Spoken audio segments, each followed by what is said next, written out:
Hey everybody, welcome back to another news roundup. Hope you guys been enjoying the content on the channel as of late. Excuse me if you hear some noises outside, just have the window open, mainly due to just the kitties are in my room right now, both of them actually.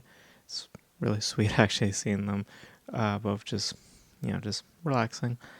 Just had a little nap and just now getting around to just shooting this video. So we got some little topics here and there, so let's just cut this short like we always do and just dive right on in.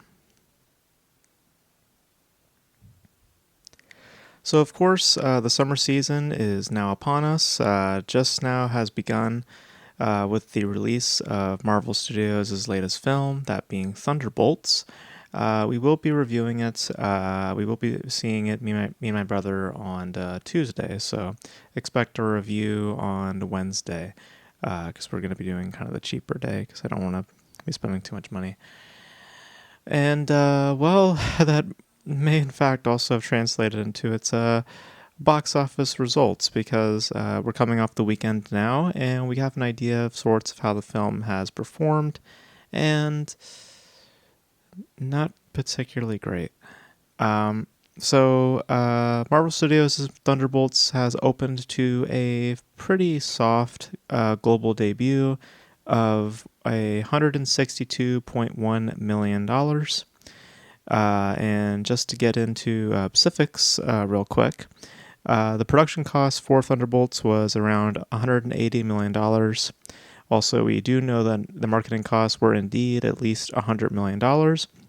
So as a total investment, it sits at least $280 million.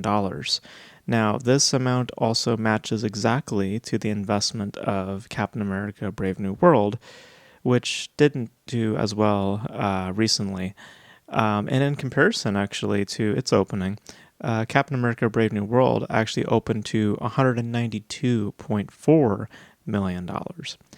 So, and to also match in terms of just a break-even point, at least when you come to my scales, like I take triple-digit budgets and I usually times that by 3. So in this case, this film would need to make at least $840 million to really break even. So, yeah, I feel like we kind of saw this coming. I mean, I think that it has a little bit of better odds compared to what Brave New World had, because Brave New World didn't have a lot of great reception going along with it. Not saying Thunderbolts has like really, really great reception, but just it has more fair reception compared to the other film. And I do believe that it may in fact collect a little bit more compared to what Brave New World did. Brave New World ended up at 400 million something. I think this has a chance to get to at least 500 million, and that might be enough for the company to feel satisfied. I mean, we all know that something like this needs to do a lot more, especially when you consider the investment as it is. So I think it has at least a chance to get to that place. I don't think it has the type of rebound ability that Sinners had, because Sinners started off poorly too, but ended up actually collecting pretty well because it had a steady, consistent viewing within each week. And as you can see now with Sinners, especially this past weekend, it's now over $200 million. But the investments are also extremely different. We're talking in Sinners, we're talking about a $90 to $100 million production. This is over that. This is $180 million plus the marketing expenses, which are an additional $100 million. So this has to do a lot, and I don't think it's going to get to that place. I think that this is going to share, as it does as an investment, I think it's going to share almost kind of the same numbers that Captain America Brave New World took in when it's really all said and done. So I think this is going to be another loss for them, and I think there's a lot of reasons for it. There's a lack of notability within its ensemble of characters. Nobody really knows who these people are. I mean, you have to really, really, really be into the Marvel canon to really understand and, frankly, give a crap about any of these characters. The only reason I'm even caring to check this film out is because I find the I find that it seems to be a little bit in terms of the palette, a little bit of a change in taste, but nothing extremely different. Um, and it seems like a little more of an easygoing viewing. It doesn't seem like it's completely needing of certain things, but it does rely on some knowledge of previous films to understand who's who and their motivations, probably. And on top of that, as we've illustrated many, many times, there's a fair amount of fatigue going on within this genre. Yes, there are a few exceptions to that. Deadpool Wolverine, being a big one recently. But that has to do a lot with nostalgia. That has to do a lot with notability, just recognizing characters. That's what gets people to come to see these specific movies now. It has to do something like a Batman, or we'll see how Superman does. It's people that are notable. In the case of Thunderbolts, nobody knows what the hell that is. So yeah, I don't think this is gonna be I don't think this is gonna turn into something like a Suicide Squad where it's kind of takes off. I don't think it's gonna turn into something like a Guardians of the Galaxy. Like, I don't think that's what this film is going to become. I think that as per investment, I think it's going to share the same fate as Captain America: Brave New World. I just think that this is another loss that we're looking at, and it was expected. I just don't think there was a whole lot of excitement going into this, and there's just not a whole lot of excitement going on for Marvel right now. So it's unfortunate. I mean, the fact that it opened lower than Captain America: Brave New World, I think tells you a lot. So yeah, I think there's going to be a little bit of a drop off come next week, and by then I think people will, because we'll see the articles. Oh my God, look at how big it opened. Then you have a big drop off period, and then everyone goes, okay, let's stop kidding ourselves. This actually didn't do as well. So yeah, so I don't think this is going to turn out good for them. And it just sucks to be Disney right now, man. Captain America, Snow White, there was that film The Amateur last month, which also did not so good. And now potentially this. Yeah, not the best time for Marvel right now. Not the best time for Disney right now, frankly. So we'll see what happens, but I'm pretty confident that this is going to be another loss. So.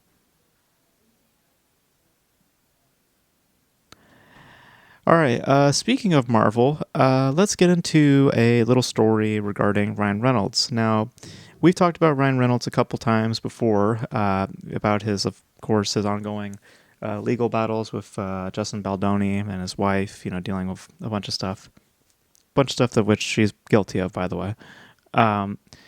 According to The Hollywood Reporter, Ryan Reynolds, who is currently taking a quote-unquote planned break from shooting movies, but we'll get into that.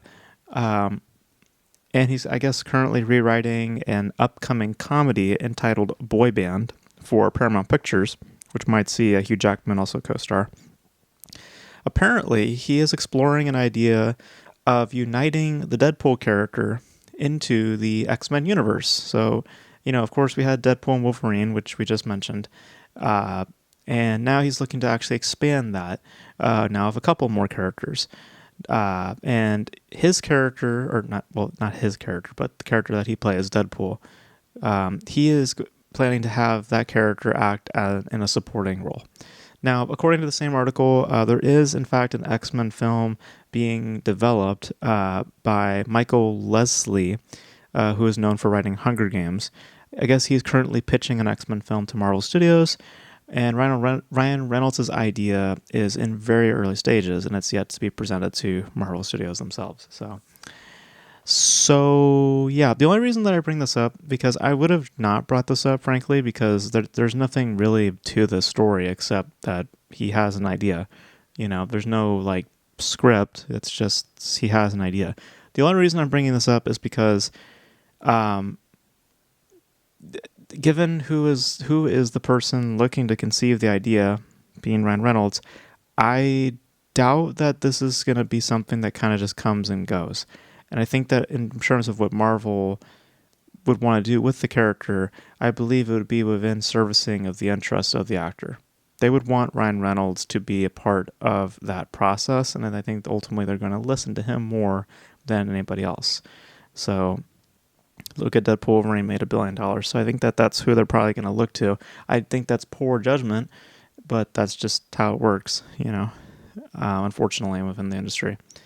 But before we get into any of this, though, first of all, this idea of a planned break, that's complete fabrication, because we all know he's dealing with his legal stuff, so that's of which he's also guilty of. Specifically in regards to Deadpool Wolverine, we know that there's some lawsuits going on there. Yeah, that's what's keeping him from making too many public appearances. So this planned break that he's discussing, that's a complete and utter lie. We all know that. So, but, as per the idea being conceived, I mean, I don't personally care. I don't really care too much. Again, I'm fatigued. I don't really care. Like I said, I'm seeing Thunderbolts for a very specific reason. It seems to be doing something a little different for my taste, so we'll see. And better reception has also been a little more swaying. So, but it's in the studio's best interest to pursue his ideas over the other persons that they're talking to, given the success that was with Deadpool Wolverine, which saw the Deadpool character cross over with one famous X-Men character. So him now saying, hey, let's do that again, except now with more of the X-Men. Yeah, I think that's probably a lot more appealing to Marvel than, say, gambling with a straight up just X-Men film, I mean, they're going to do that regardless, but still, But I think it all hinders on the results of his current legal troubles. I don't think he personally deserves much work, given the case itself. But this is Hollywood. They go where the money is going, and as long as the public accepts it, they will pursue it. So I think until this lawsuit is settled, I think the whole X-Men Deadpool section of the MCU is basically on hold. They're pitching things, they're talking about things, but they're not going to move forward with anything because they want Ryan Reynolds kind of to shepherd this side of things, at least it seems to me. Which I think is moronic to wait on one guy rather than just moving full steam ahead, but whatever. That's also probably why you haven't heard anything about Deadpool 4, so, because you know that'll probably happen at some point too, so. It'll be on Ryan Reynolds, essentially, and yeah, so that might be a thing in the future.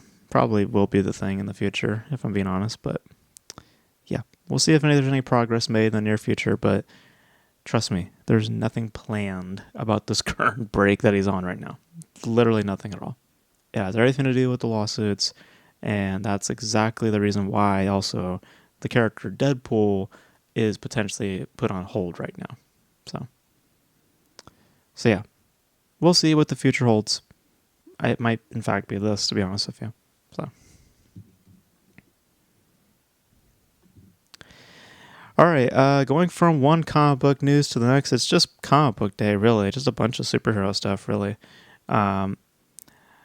According to multiple sources, now transitioning from Marvel to DC, one of the independent developments in the DC universe, that being Luca Guadagnino's Sergeant Rock. Luca Guadagnino, of course, we've talked about him a couple times on the channel. Did films recently, Bones and All, as well as Challengers, which I was not a big fan of both those films. He was developing a film for DC entitled Sergeant Rock, and I forget who was starring. I believe Daniel Craig was going to star in this because they had worked on a film called Queer. And then he dropped out, and then Colin Farrell was actually going to take the helm with us. Apparently, that film is now basically canceled. They're no longer moving forward with it due to, apparently, in their explanation, practical and natural conditions for shooting in the UK. Now, they're not saying themselves that it's canceled. They're saying that they're pushing the filming dates now an entire year. So it's going to be starting up filming now potentially in the summer of 2026. It was initially positioned to shoot this summer with cast members already being assembled. We know Colin Farrell. I think some other people that Guadagnino has worked with in the past were also being eyed or considered for the film. And yeah, the production cost as they stand range from 65 million to 70 million. And there's no word if the creative team and the cast involved are still going to be involved at this time. So, um, yeah, like even though they're not saying it, it's pretty clear that this is getting scrapped. I mean, the explanation behind the delay is for me very flimsy and kind of passing the buck. Oh, it's because of the weather. Like as if you can't shoot it anywhere else in the world and get the same rates to keep the budget down. Or at least get favorable rates elsewhere. Um, like the practical reason is pretty much just an excuse. Um, I think that they just didn't have any confidence in the project. I think I read that somewhere where that they were saying that inside sources suggested that the studio was not super confident in Guadagnino helming the project. So, and I don't blame them. I mean, you're gambling with a essentially an original based film. I know it's based off a comic book, but it's a very niche, thing. Like I don't know who the fuck this character is. And as I've illustrated as we are seeing again with something like Thunderbolts, it has to be something notable, for audiences to go out and see it, and I think that DC themselves have recognized that with Sergeant Rock, and they're just saying, no, we're not going to dump money into this, and, not get a return. So, and I think that really what they're doing is just trying to maintain relations with the director, because I think they're also trying to secure another type of auteur, for their brand. They tried that with Todd Phillips, and obviously that relationship failed with Joker 2. So they're trying to do that probably with Luca Guadagnino. That's my guess. It's my little theory. So I think they're just letting him down easy, because if this was to move forward, you're now seeing production costs go up. You're now potentially maybe going close to like $90 to $100 million because, trying to secure times and for shooting locations and stuff like that. That costs money, and for up to a year's time as well. Like that's not going to be cheap. So yeah. So it's a gamble I just think that they can't afford to play right now. So this is a dead film, and they're not going to say it, but that's what they're basically illustrating. So yeah, I had no real interest for the film, and I really don't think anyone else was having much interest for the film, to be honest. So yeah, that's not going to happen at DC anymore. So yeah, so it is what it is. So alrighty, we got a couple of trailers for today. A couple of trailers here and there. So let's just get into it. So the first trailer we're going to discuss is the teaser for Predator Badlands. This is the other Predator film that is due to come out. We talked, of course, about the animated feature that was revealed, I believe it was last week. This is, again, being co-written and directed by Dan Trachtenberg, guy behind Prey, as well as the upcoming Predator Killer of Killers, which is, again, a terrible title. This stars Elle Fanning, and this has a release date of November 7th, 2025. And as I've illustrated before, I just don't really care for the series. I don't care for the lore. I thought the original film was very disposable, and I didn't really find much care in Prey either. So the only thing I can say about this is that it looks more budgeted than I would have expected, because Predator films are typically either lower budgeted or like more mid-range type. So it seems like they're packing a little bit more of a budget into this, which may or may not prove to be a worthwhile investment. I don't know, because kind of similar in my analysis of Karate Kid, Predator is not Alien. Alien is way more popular compared to Predator. So I don't know if financially speaking, it's a good choice to put as much money they're doing in the Predator. But we'll see. It basically looks like if Predator merged with Avatar and Mad Max. And by that alone, that seems pretty neat. But it's packaged in a series I just don't really care much about. So yeah, I don't have much care for it. And I'm curious if there's going to be a large audience for it. I I just don't feel like there is. I just don't feel like there is. For Alien, absolutely. I feel like there's an appetite, and proof of that with the last film, Alien Romulus, doing well. Um, I just don't know if Predator has the same legs. We'll see. And I heard that this, I guess speculation is that this is going to be teasing an upcoming Alien versus Predator film. Now that I could see integrating Predator because you have Alien to chaperone it, to shepherd it. So that's different. Predator on its own, I don't know. We'll just have to wait and see. But yeah, I don't really care for this. So it's not really my cup of tea. So. All right. Next trailer we're going to discuss is for a film called The Smashing Machine. This is a biopic based on a wrestler, and this stars Dwayne Johnson and Emily Blunt. This is being written and directed by Benny Safdie, of course, one of the Safdie brothers, guys behind Good Time, as well as Uncut Gems. So he's riding solo. His other, I forget what his other brother's name is, but it's just him this time around.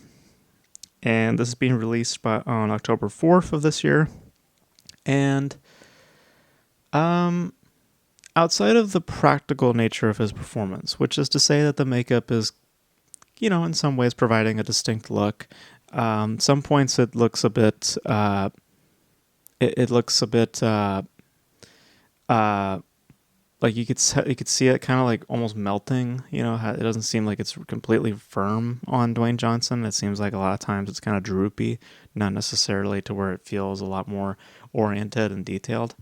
But I mean, there's in some aspects it looks interesting how it kind of makes Dwayne Johnson respectively at some points look a little different.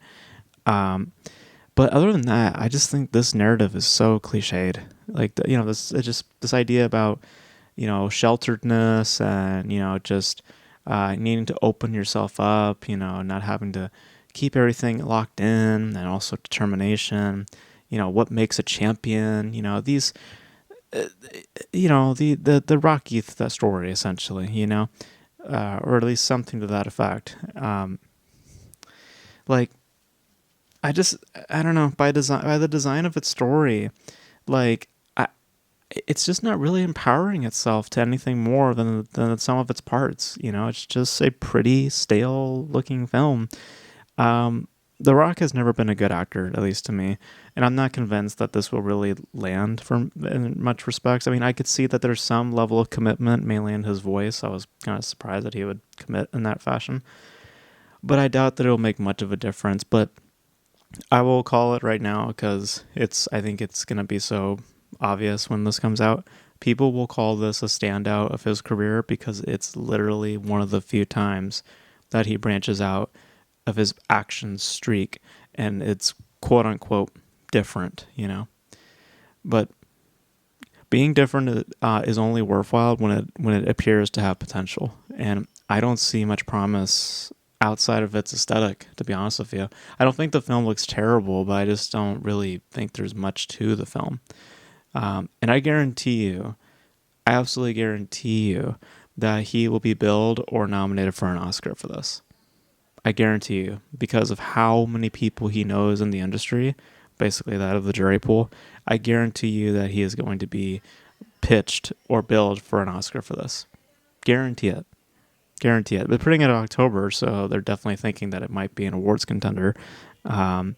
So, yeah, I would not be surprised just because of how many people he knows in the industry. And by that, it's probably going to be using that as a swaying tactic. So, but I don't see much here. I really don't. I just think that it looks pretty stale outside of its aesthetics. I just don't think there's much there to really be desired. So that's my feelings on that. And finally, we're going to talk about the official trailer for a film called Weapons. This stars Julia Gardner, Josh Brolin, Alden Ehrenreich, and Benedict Wong. It's being directed by Zach Creggan, the guy who gave us Barbarian, which I just saw a few scenes from after watching this trailer because I was curious. I've never actually seen it, and man, that thing is disturbing. I don't know if I actually would sit through the whole film. I don't know, but being released this year on August 8th, so not too far away from now. Now, here's the thing. I do appreciate the atmosphere that was built. I like, like how, this kid like talking and just like, building up this child abduction type of premise. I think it's properly creepy at the start. And it's clearly taking a page, if we're talking marketing wise, it's clearly taking a page out of Longlegs. Where it drops off for me is just this idea of supernatural elements at play. I never have liked that whole idea of providing a real world scenario. In this case, as I've said, like child abduction or child kidnapping, and then marrying it with like a horror trope. To me, it just feels more like subverting an expectation, or in some ways just lazy writing, where you don't want to commit in a certain fashion, so you just want to add a certain text that makes it more digestible or just a lot more easier to plot, Like, I really wish that it would like committed more in line with like something like a film like Prisoners, for example, where it's a film strictly to do with a real world scenario and not necessarily with some horror twist, So I don't know if Barbarian is like that. I've seen like a synopsis of it, and I from what I read of it, it's basically that out of a real world scenario.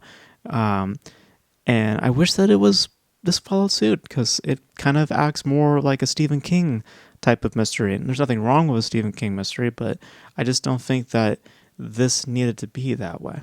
So it's not bad. I mean, I find it still interesting, but I'm just kind of disappointed by way of direction. I wish they committed in just the real world scenario that they set up, this mystery of what happened to all these kids. Were they abducted?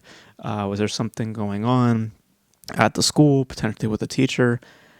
Those sort of ideas I was kind of getting involved with. It's just this idea then of a supernatural element, mind control elements, or whatever like that. Just that stuff, I'm like, why does that need to be here? So interesting, but I'm kind of disappointed by how they're choosing to execute the story. So, but yeah, those are my thoughts for this week, guys. Thank you guys for tuning in. And yeah, that's basically going to be it. Let me know your thoughts on all these topics in the comment section below. Your thoughts on the Thunderbolts box office take. What do you guys think? Do you guys think it's going to rebound? Do you guys think it's going to do well? Your thoughts, of course, on some of the other Marvel stuff, the Deadpool developments, as well as DC canceling one of their films, all these trailers that we talked about. Let me know all your thoughts in the comment section below. And that's going to be it for this video, guys. Thank you guys for tuning in. And until then, I will catch you guys in the next video. Bye.